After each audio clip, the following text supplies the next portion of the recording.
On the last evening of my 25th college reunion, there was a party in a tent.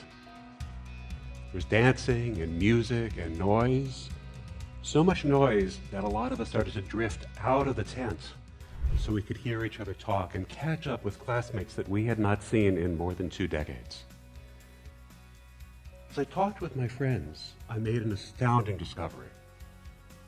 80% of them were unhappy with their lives. I feel as though I've wasted my life and I'm halfway through it, they said. I don't know what my life is all about. Now, I was privileged to go to Yale, and we were standing on a summer evening in the middle of Yale's old campus. And the people that I was speaking with were privileged and highly educated and financially well off and in positions of power. And they had the first house and the second house. And 80% of them were unhappy with their lives. Who was happy? The 20%?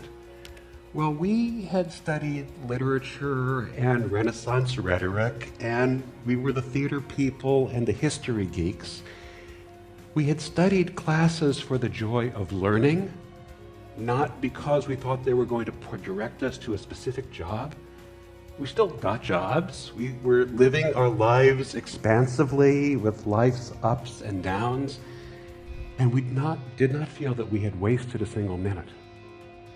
And as I spoke with the 20%, the happier 20%, I discovered that each of them knew something about their life purpose because they knew 5 things: who they were, what they did, who they did it for, what those people wanted or needed, and what they got out of it, how they changed as a result.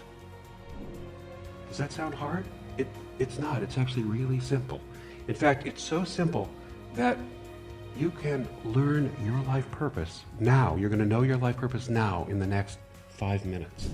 Would you like to know your life purpose in the next 5 minutes? Can you be a little bit louder, because they're making a lot of noise in the tent and there's just this silly little microphone next to my cheek to hear you. Would you like to know your life purpose in the next 5 minutes? Yes! Thank you. Actually, it's not even going to take 5 minutes. So can I share something else with you? If you're like a lot of us, you have wondered and worried about your life purpose for a long time. And there are books and magazines and workshops and seminars about it. In fact, Amazon lists 151,928 books that refer to how you can learn your life purpose.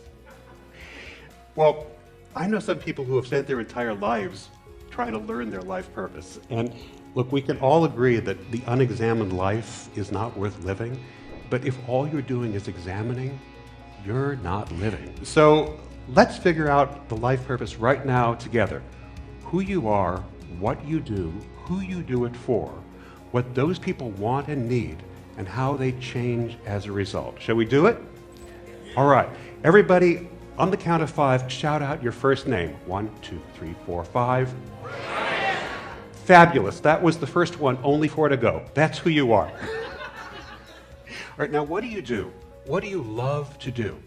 You love to write, cook, design, create iOS apps, write code, crunch numbers, talk, teach. What do you love to do? And if there's a lot of things that come up for you, focus it down by asking yourself this one question. What is the one thing that right now you feel supremely qualified to teach other people? Think about that in one word. Hold it, don't release it yet. On the count of 5, what do you do? 1, 2, 3, 4. Great, that's what you do. Now, think about who you do it for. Picture them in your mind. Be ready to say it on the count of 5. Hold it, don't release it yet. 1, 2. Okay, who do you do it for? Let's see it one more loud, little bit louder, please. Over the people in the tent. Who do you do it for? Together? Thank you. That is the spirit that we need. Okay, now, what do those people want or need? What do they want or need that they've come to you so you can give them this thing? What do they want or need? In just 1 or 2 words. Hold it, don't release it yet. And on the count of 5. 1, 2, 3, 4, 5. Fantastic. Now, this is the best one. How do they change? How do they change or transform as a result? of what you give them? On the count of 5, how do they change or transform as a result of what you give them? 1, 2, 3, 4, 5. Terrific. Now, we're going to put this all together kind of in a sentence, okay? Everyone together, louder than the people in the tent. Who are you? What do you do? Who do you do it for? What do they want or need? How do they change as a result? Fantastic. You have all just done something that people who went to Yale could not figure out for 25 years. Congratulations. Give yourselves a hand. Now, why is that formulation so powerful? Because of all those 5 things that you need to know what your life purpose is, only 2 are about yourself. The others, 3 of them, are about other people. Who they are, what they want or need, and how they change as a result. That formulation forces you to be outward facing. And all the happier people that I met outside the tent on that warm New Haven night, they were outward facing, they were not inward facing. They knew very clearly whom they served, what those people needed, and how those people changed as a result. And you may have intuited this already, that the most successful people in any field always focus most on the people that they serve than on how they are served themselves. Happier people make it a point to make other people happy and do things that make them feel well taken care of and secure. If you make other people happy, life teaches us we will be taken care of too. So since you all did so well, we have time for just a little bit of extra credit. One of the most difficult things that happens when you meet people for the first time is they ask you this question. So what do you do? And if you're like some of us, that's a really challenging question sometimes, particularly if you're in these moments where you're between things, or you're feeling vulnerable, or it isn't defined, or what you seem to do isn't what you really do, or what you're paid to do isn't how you define yourself.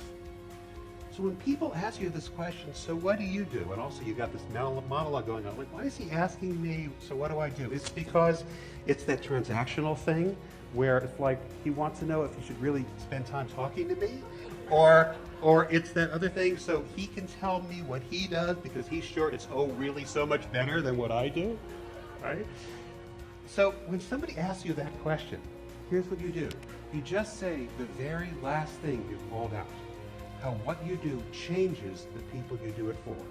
So for example, you might say, I give kids awesome dreams.